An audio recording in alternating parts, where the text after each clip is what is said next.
আল্লাহ রাব্বুল আলামিন আমাদের পরিষ্কারের কথা বললেন, পরিচ্ছন্নতার কথা বললেন।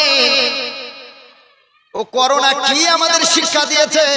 পরিষ্কার পরিচ্ছন্নতা ওকে শেখাতে হবে না, সায়েন্সকে শেখাতে হবে না। যারা 5 ওয়াক্ত নামাজি, করোনা এসে মেডিকেল সায়েন্স বলেছে কবজি পর্যন্ত ধুয়ে নেবে ভালো করে সাবান দিয়ে। কেউ বলেনি যে এই কোনই পর্যন্ত ধুতে হবে, কবজি পর্যন্ত ধুয়ে নাও। বাইরে থেকে এসেছো, হাতটা সাবান দিয়ে ধুয়ে নাও। আমরা বুঝেছি তুই হাত সাবান দিয়ে কি ধুইতে বলবি রে? 5 ওয়াক্ত 3 5 15 বার আমাদের এক একটা অঙ্গ ধুতে হয়। সুবহানাল্লাহ পড়েন। আরে 5 ওয়াক্ত নামাজে কবার ওযু করতে হয় বলে? অন্তত 5 বার করতে হবে। তাহলে জি, তাহলে এক একটা অঙ্গ ধুচ্ছি কবার? 3 বার সুন্নাত, একবার ফরজ। তাহলে 3 বার প্রত্যেকটা অঙ্গ যদি ধুই, তাহলে 5 ওয়াক্ত নামাজে এক এক অঙ্গ কতবার ধোয়া হলো? 15 বার। যে জাতি 15 বার সে হাত ধোয়, মুখ ধোয়, মাথা মাথা করে, পা ধোয়, ওই জাতিকে পরিষ্কার পরিচ্ছন্নতার কথা, সভ্যতার কথা শেখাতে হবে না। এই জাতিকে নবী করিম সাল্লাল্লাহু আলাইহি ওয়াসাল্লাম 1500 বছর আগে শিক্ষা দিয়ে পরিষ্কার ক্লিয়ার করে দিয়েছেন। জোরে বলেন সুবহানাল্লাহ। নারায়ে তাকবীর, নারায়ে তাকবীর। আল্লাহ আল্লাহ আমাদের শেখালেন পরিষ্কার কথা। আল্লাহ রাব্বুল আলামিন 6 নম্বর পারা সূরাতুল মাইদার ভিতর আল্লাহ রাব্বুল আলামিন বলেন, ইয়া আইয়ুহাল্লাযীনা আমানু ইযা কুমতুম ইলাস সালাতি ফাগসিলু উজুহাকুম ওয়া আইদিয়াকুম ইলাল মারাফিকি ওয়ামসাহু বিরুসিকুম ওয়া আরজুলাকুম ইলাল কাবাইন। আল্লাহ অপরিষ্কার অবস্থায় নামাজে যাবি না, নোংরা জামা পরে নামাজে যাবি না। সব থেকে সুন্দর জামাটা পরে আমি আল্লাহ আমার কাছে আয়। বিয়ে বাড়িতে যাবি দামি জামাটা পরে, নতুন জামাটা পরে। ঈদের নামাজ পড়বি নতুন জামা পরে। আর জুমার দিন তোর নতুন জামা জুটলো না, 5 ওয়াক্ত নামাজে পরিষ্কার করা সুন্দর জামাটা পরতে পারলে না। কারণ তুই আমার বান্দা গোলাম, আমি তোর প্রধানমন্ত্রী, মালিক, তোর সামনাসামনি থাকি।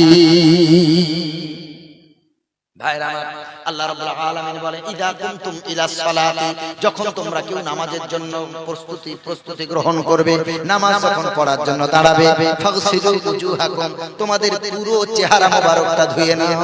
সুবহানাল্লাহ পড়েন। উজুহাকুম এটা বহুবচন, ওয়াজহুন মানে মুখ, আর উজুহুন মানে পুরো মুখ। আল্লাহ তাআলা ওয়াজহুন বললেন না, আল্লাহ তাআলা বললেন ফাগসিলু উজুহাকুম, তোমাদের পুরো মুখটা ধুয়ে নাও।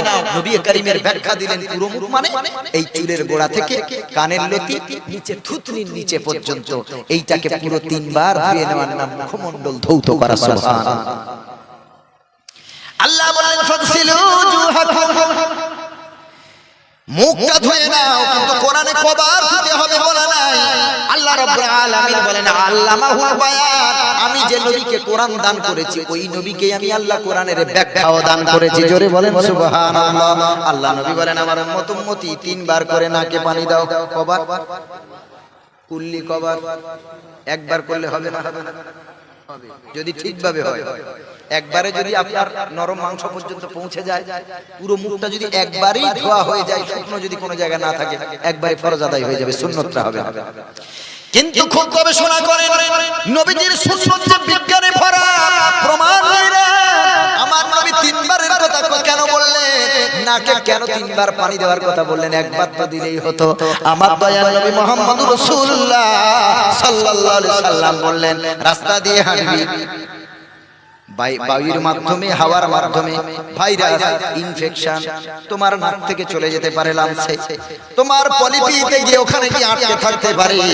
তুমি নাকটা এমন ভাবে ধুয়ে নাও, একবার ধুয়েছো তা পরিষ্কার হয় নাই, ধুলোবালি এখনো তোমার ওখানে আছে, আরেকবার ধো, আরেকবার ধো, 3 বার ধুয়ে নাও। 3-এর বরকতে আমার আল্লাহ সব পরিষ্কার করে দেবে। সুবহানাল্লাহ, সুবহানাল্লাহ। আবার আল্লাহ রাসূল বললেন হাত ধোইলাল মারাফিক, কোনয়ের উপর পর্যন্ত ধুয়ে নাও, সালাসা মাররাত, 3 বার করে ধোবে। আল্লাহ নবী বললেন তিনবার ধুয়ে নাও।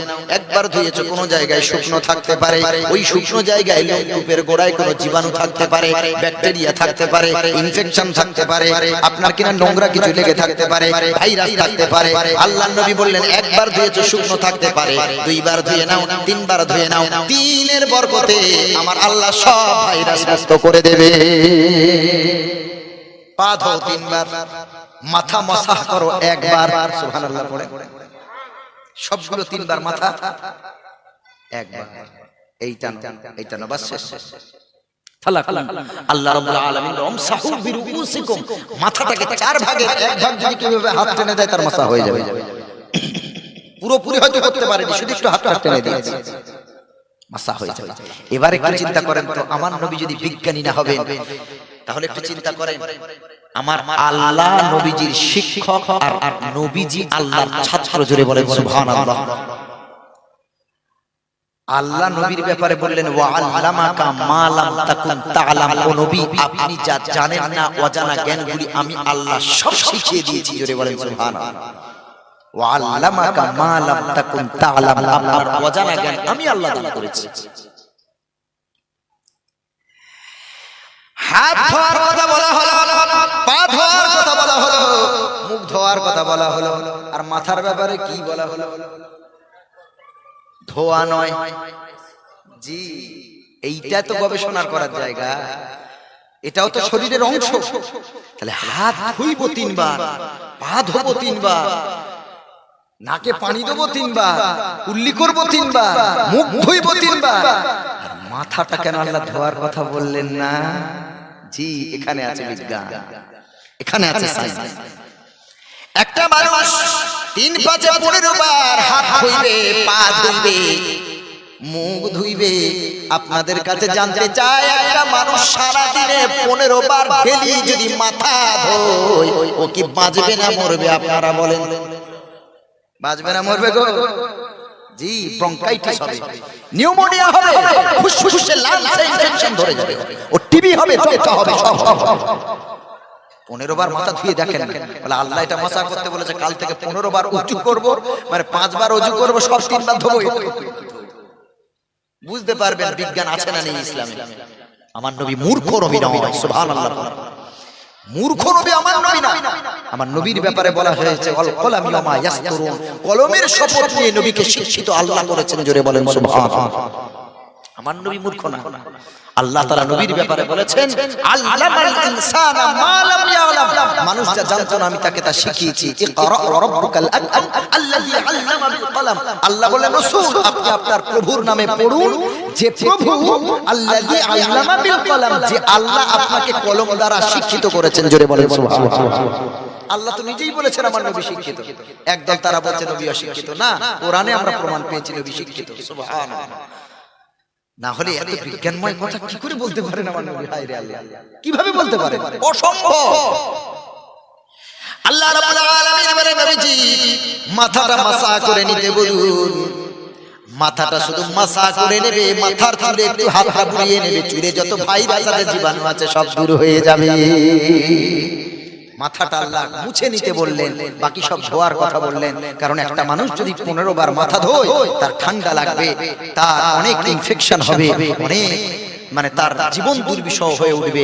এজন্য করে আল্লাহ তাআলা আমাদের কত ভালোবাসেন দেখেন। আমরা এখানে শিক্ষা অর্জন করি যে ইসলাম যে আমাদের সৌন্দর্যতা শিখিয়েছেন, ইসলাম যে আমাদের পরিচ্ছন্নতা শিখিয়েছেন, এটা কি আর কেউ শিখিয়েছে?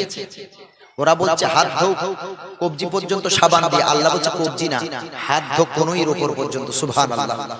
তাহলে যে মানুষ কোনই পর্যন্ত ধোবে, তার হাতটা ধোয়া হবে না? হবে না? জি। তাহলে আল্লাহটা নেন, কোরআনেরটা নেন, পরিষ্কার পরিচ্ছন্ন থাকবেন।